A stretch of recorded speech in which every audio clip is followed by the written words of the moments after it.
Bharat Ratna doctor Bhimrao Ambedkar को कोटि कोटि नमन। ये कार्यक्रम डॉक्टर भीमराव अंबेडकर के जीवन पर आधारित है, जहां भारत की जनता के प्रति उनके योगदानों को पूरी सजगता से चित्रित और रेखांकित करने का प्रयास है। कार्यक्रम में दिखाई गई घटनाएं लब्ध प्रतिष्ठ पुस्तकों से ली गई हैं। इस कार्यक्रम के जरिए चैनल की ओर से एक विश्वसनीय, सजग और सकारात्मक प्रयास है कि डॉक्टर बाबा साहेब भीमराव अंबेडकर के जीवन की संघर्ष यात्रा एवं गौरव गाथा पूरे आदर के साथ घर घर पहुंचे और उनके योगदानों से सभी संपूर्णता में परिचित और आह्लादित हों।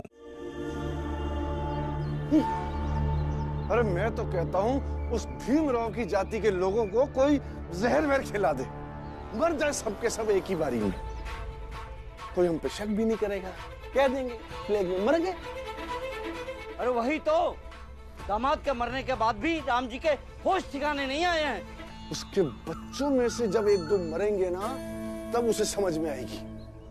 सेठ जी, सेठ जी, सेठ जी, आपका बेटा ध्रुव बंबई से वापस लौट आया है। क्या? बंबई से वापस आ गया? हाँ। अरे वो है कहाँ? वो अपनी कुटिया के बाहर ही खड़ा है। चलिए। चलो चलो। बाबा। अरे ये क्या है? हम यहाँ थोड़ी दूर आप सबके लिए खाना बनाएंगे। और बाबा, आपने ही तो कहा था ना कि हम पीछे से मदद करने वाले सिपाही हैं, तो हमें अपनी जिम्मेदारी का एहसास हुआ, तो हम ये सब कुछ लेकर आ गए। बहुत अच्छा काम किया। देखो, हम सामूहिक खाना बनाने के लिए यहीं पे कहीं चूल्हा बना देंगे और सब मिलके खाना बनाएंगे। लेकिन सचमुच बहुत अच्छा काम किया। रामजी भाऊ, रामजी भाऊ, ध्रुव बंबई से वापस आ गया। वो ठीक तो है ना?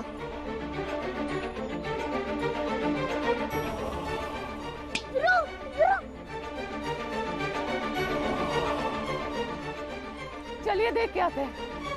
आप लोग बस बाला भैया को बुला दीजिए। आ जाएगा तेरा बाला भैया, लेकिन तू मुंबई से आया कैसे? बाबा, अब मेरे पास मत आइए। अब दूर हटिए मुझसे, दूर हटिए। मेरे पास मत आना, दूर है मुझसे।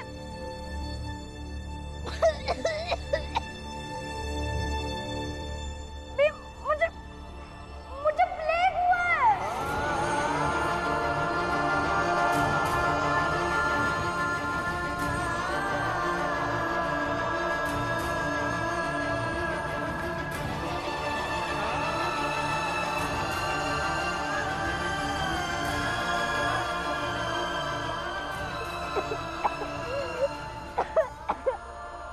सेठ जी, पीछे आ जाइए, आपके बेटे को प्लेग है। बम्बई के डॉक्टर ने कहा कि अब मैं ज्यादा देर तक बच नहीं पाऊंगा,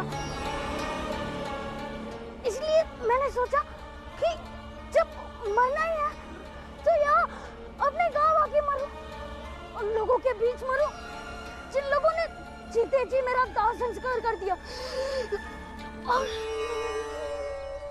उन लोगों के पास मरूं जिनके साथ जीकर जिंदगी का प्यार मिला।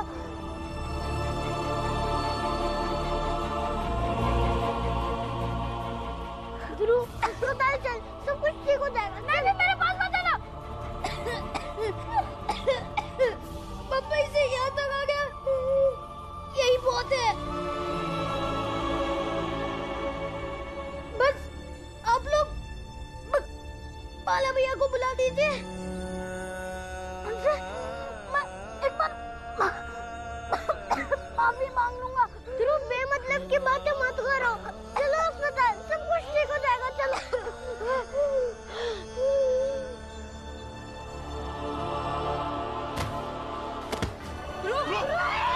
कोई आगे नहीं जाएगा। सेठ जी पीछे आइए, आपके बेटे को प्लेग, आपको प्लेग हो जाएगा, समझिए।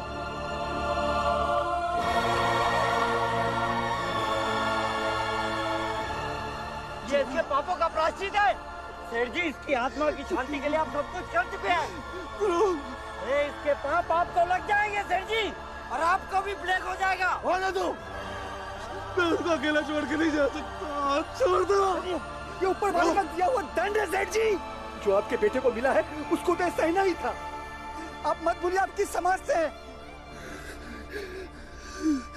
पर वो मेरा बेटा है ध्रुव, मैं उसे ऐसे नहीं छोड़ सकता। छोड़ो जी, दिल पर पत्थर रख लीजिए। विधि के विधान को कोई नहीं बदल सकता। जो हो रहा है, जो होना है, उसे कोई रोक नहीं सकता। चलिए आप यहाँ से, वरना आपको प्लेग हो जाएगा। सेठ जी चलिए। आप लोग इस समय भी ऐसी बातें कर रहे हैं ना? इस समय सबसे ज्यादा जरूरी है ध्रुव का इलाज करवाना। और हाँ पंडित जी, ये बीमारी की आड़ में ऊपर वाले का नाम बदनाम मत कीजिए। चलिए सेठ जी, ध्रुव, चलिए, इन लोगों की बातें मत आइए। चलिए अभी, संभालिए, चलिए। प्लेग हो जाएगा आपको। सेठ जी समझिए बात को। चलिए सेठ जी, अरे संभालिए। बाबा ध्रुव, जल्दी से कुछ करना। रुको, इसे कंबल में लपेटकर अस्पताल ले चलते हैं।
अच्छा हुआ कि भीम और राम जी मेरे बेटे को अस्पताल ले गए। ऊपर वाले मेरे बेटे को बचा लो। 2.5 किलो का प्रसाद चढ़ाऊंगा, बस एक बार मेरे बेटे को बचा लो।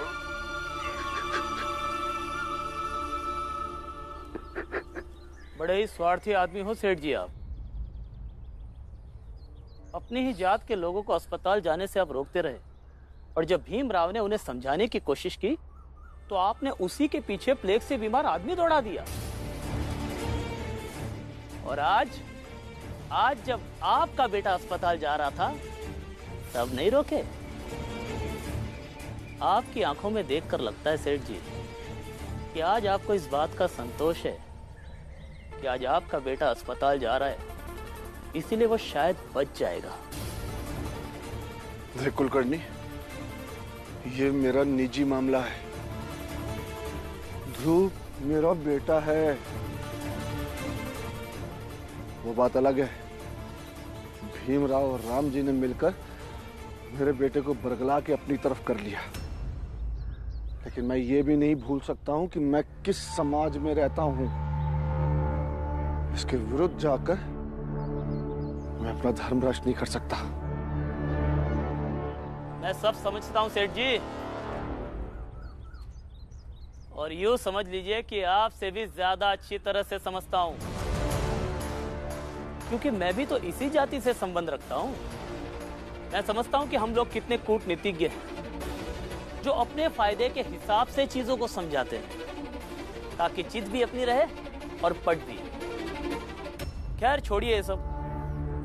अगर अभी भी आपके दिलो दिमाग में थोड़ी सी भी इंसानियत बची हो ना, तो जाइए और उस राम जी के परिवार को धन्यवाद कीजिए। मैं उन लोगों का धन्यवाद दूंगा।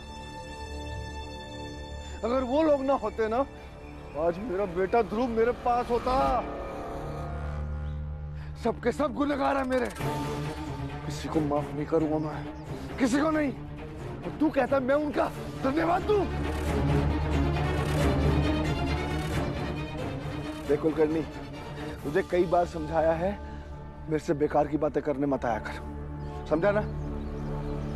चल निकल।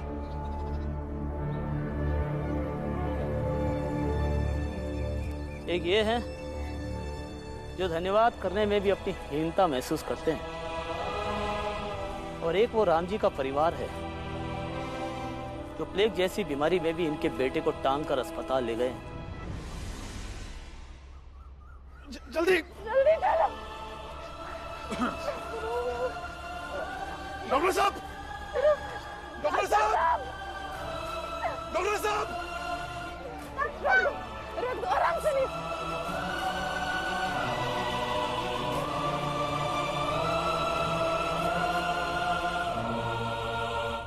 डॉक्टर साहब, इसे देख लीजिए। ये तो आपकी इजाजत का है, आप इसे देख सकते हैं। बस इसका इलाज करिए, इसे ठीक कर दीजिए। नहीं डॉक्टर, नहीं, ये हमारी जात का नहीं है। था पहले कभी, लेकिन इसका कर्मों की वजह से इसे जात बाहर कर दिया गया था। अब ये छोटी जात में शामिल हो गया है, इसलिए आप नहीं देखोगे इसे। इन्हें अपने से ठीक करने दो। देख तो इन्हीं के लोग रहे हैं, हम तो सिर्फ इन्हें इंजेक्शन दे रहे हैं और अपना शुद्धिकरण भी कर रहे हैं।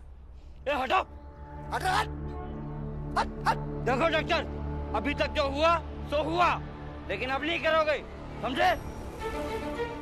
यहाँ इसकी जान जा रही है और आप ऐसी बातें कर रहे हैं। चुप! जाने दो भीम, ये लोग ऐसी बातें करने के लिए बने। मैं देखता हूँ, इंजेक्शन मैं देता हूँ। ऐसा नहीं हो सकता राम जी, इन लोगों के होते हुए हम इंजेक्शन नहीं दे सकते।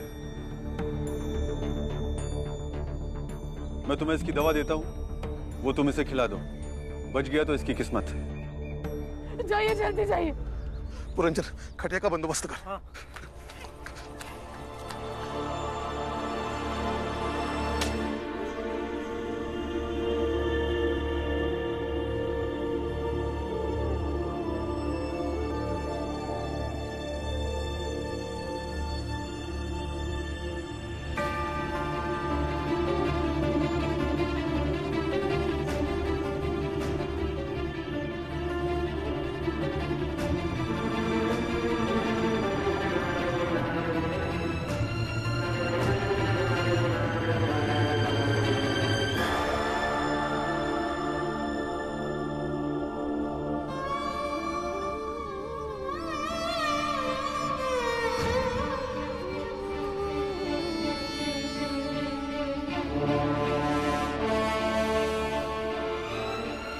तुम दोनों वाकई में बहुत अच्छा बाजा बजाते हो। हमने आपस में सलाह करके ये तय किया है कि हमारे साथ बंबई ध्रुव जाएगा। तेरा बड़ा भाई बाला ध्रुव से लाख गुना अच्छा बाजा बजाता है, और ये बात हम ही नहीं, अंग्रेज अफसर भी जानते थे।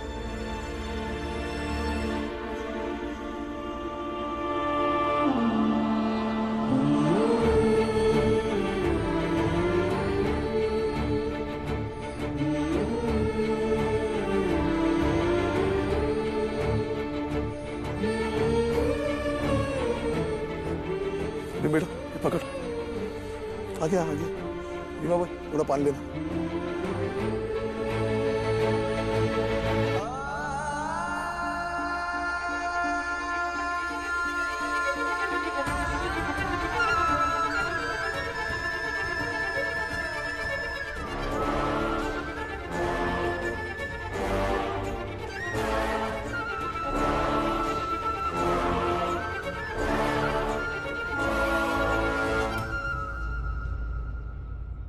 बाला, बाला, तू अस्पताल गया था क्या? हाँ, मेरे बेटे ध्रुव से मिला? कैसी तबीयत है उसकी? बोलना, बोलता क्यों नहीं? बेईमानी से भेजा था ना उसे बम्बई, हो गया उसे प्लेग। खुद जाकर देख लो कि जिंदा है कि मर गया। मुझे क्यों पूछ रहे हो? इंसानियत नाम की चीज नहीं है तुझ में। तेरे साथ वो बाजा बजाता था ना, तू ऐसी बातें कैसे कर सकता? साथ बजाता था, लेकिन अभी वो अंग्रेजों के साथ अंग्रेजी बैंड बजाता है। जिसे जाना चाहिए था वो तो यहीं रह गया। अब इंसानियत नहीं बची थी, अब तो जाति का खेल खेल कर भेज दिया उसे। अभी खुद जाकर क्यों नहीं देख लेते? क्या फायदा ऐसे समाज और जात का जो खुद के ही बेटे के पास जाने से रोकता है। अभी आप जाइए यहाँ से, मुझे किसी से बहस नहीं करनी है।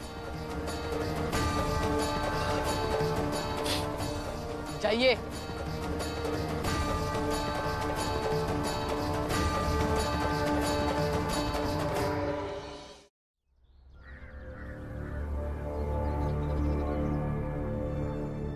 ध्रुव बेटा आंखें खोल, ध्रुव बेटा आंखें खोल ना।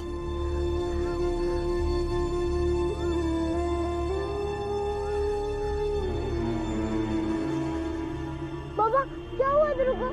ठीक है ना ध्रुव? डॉक्टर साहब, डॉक्टर साहब, ये आंखें नहीं खोल रहा है। इसका बचना तो बहुत मुश्किल है रामजी।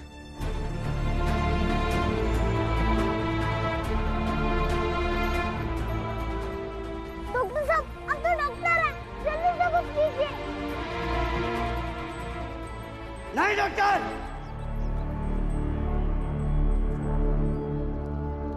तुम छुओगे नहीं इसे। देखो सेठ जी भी यहीं पर हैं। जब ये एक बाप होकर समाज और धर्म की मर्यादा के लिए सब कुछ देख सकता है, तो तुम भी सिर्फ देखोगे, छुओगे नहीं।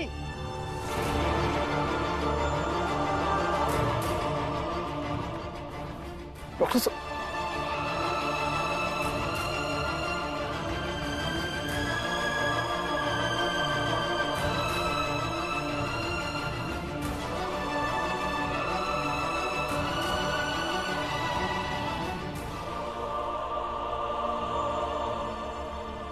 बाला भैया आप यहाँ बैठे, शायद ध्रुव अब नहीं बच पाएगा। चलिए ना, माफ कर दीजिए उसे। बाला भैया शायद ध्रुव की सांसें ज्यादा देर तक ना चल पाए, शायद वो इसीलिए गांव लौट कर आया कि वो आपसे माफी मांग पाए। बाला भैया ध्रुव हमारा भाई तो नहीं है, लेकिन भाई से कम भी तो नहीं है ना। वो आपको गुरु मानता है। अगर उसे पता होता कि उसके बाबा ने बेईमानी करके उसे भेजा है, तो वो बम्बई कभी नहीं जाता। बाला भैया, बाला भैया क्या इतना छोटा दिल है आपका? क्या आप उसके बाबा की सजा आप उसे दोगे? बाला भैया चलिए ना, शायद ध्रुव अब नहीं बच पाएगा। चलिए ना बाला भैया। अरे बाला भैया, बाला भैया।